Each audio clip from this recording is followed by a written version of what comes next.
Salut tout le monde, alors là pour la dernière chronique Halloween de la coop, je vous présente des choix très personnels. Donc on va commencer par deux romans, donc Max Brooks avec l'intégrale World War Z et Guide de survie en territoire zombie. Là aussi, si vous connaissez le film, oubliez-le tout de suite, le livre est tellement plus... Ah, j'ai pas de mots, c'est vraiment intéressant, surtout le World War Z, puisqu'on a une vraie chronique journalistique, en fait, pour vous expliquer l'histoire, comparé au film avec Brad Pitt, avec un gars de l'ONU qui court partout pour se sauver des zombies. Ça se passe normalement dans le livre après la guerre mondiale contre les zombies, et c'est effectivement quelqu'un de l'ONU qui se déplace dans tous les pays où il y a eu des conflits majeurs pour nous faire un état des lieux. Donc en fait, on est plus sur un espèce de journal d'entretien avec quelqu'un qui a vécu l'invasion zombie au Japon, en Amérique du Sud, aux États-Unis. C'est vraiment intéressant. Il y a des passages qui glacent littéralement le sang, puisqu'on n'est pas du tout dans la surenchère Gore ou compagnie. On a vraiment du descriptif de rapport officiel. C'est excellent. La deuxième partie, Guide de survie, c'est plus accessoire à côté, mais découvrez World War Z, oubliez le film, c'est vraiment pas bon. Nick Cutter avec Troupe 52, alors ça c'est canadien, ça se passe sur une petite île à côté de l'île du Prince-Édouard, c'est l'histoire d'une troupe de scouts qui décide de faire un exercice avec leur chef scout sur l'île, une espèce de survie. Il y a quelqu'un qui débarque sur leur petite île en bateau et il a l'air vraiment affamé.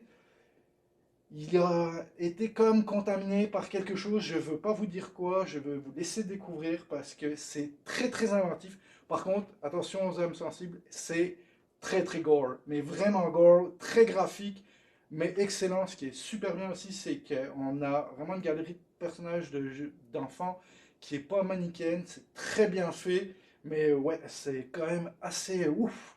Attention. Ensuite, on va passer dans le roman graphique, comme j'appellerais ça, la BD en fait. Hein. Donc on a Automnal, qui est une BD qui est quand même sortie l'année dernière. Et donc on est sur l'histoire d'une mère et sa fille qui reviennent dans leur village d'enfance et il y a des meurtres qui se passent. Mais la particularité de cette BD, c'est vraiment le terme automnal, c'est la charte graphique, puisqu'on est vraiment toujours dans les couleurs de l'automne, dans l'ocre, toujours sur les couleurs des feuilles mortes. C'est vraiment très beau. C'est autant psychologique qu'horrifique. Hein. Il y a quand même des passages assez... Mais on ne tombe pas non plus dans le très gore. Mais c'est vraiment bien. Ensuite, en québécois, on a Jack Dion avec Chanson Noire.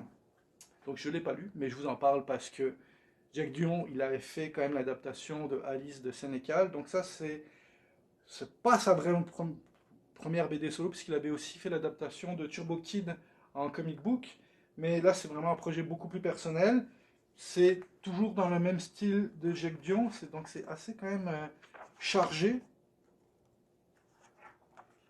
On reconnaît tout de suite son style, il y a quand même des passages un peu plus frontaux au niveau de la nudité, mais c'est du Jack Dion.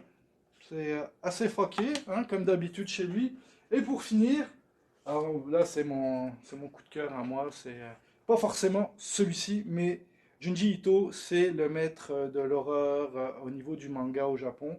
Son œuvre la plus connue, c'est Uzumaki, Spirale en français, qui n'est malheureusement pas encore disponible chez Mangetsu, mais ça s'en vient prochainement. Donc ça, Sensor, c'est l'un de ces derniers, mais on a Zone Fantôme, on a plein de choses de Junji Ito. Je vous invite vraiment à le découvrir parce qu'il a vraiment un style très particulier.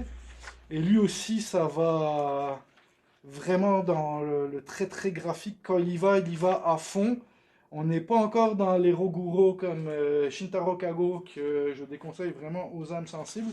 Mais c'est des choses comme ça, là, qu'on va retrouver pas mal dans toutes ces œuvres. Donc ça, c'est ma sélection personnelle pour Halloween. Et après, on se retrouvera bientôt pour les sélections de Noël. J'espère que vous allez bien vous faire peur ce soir.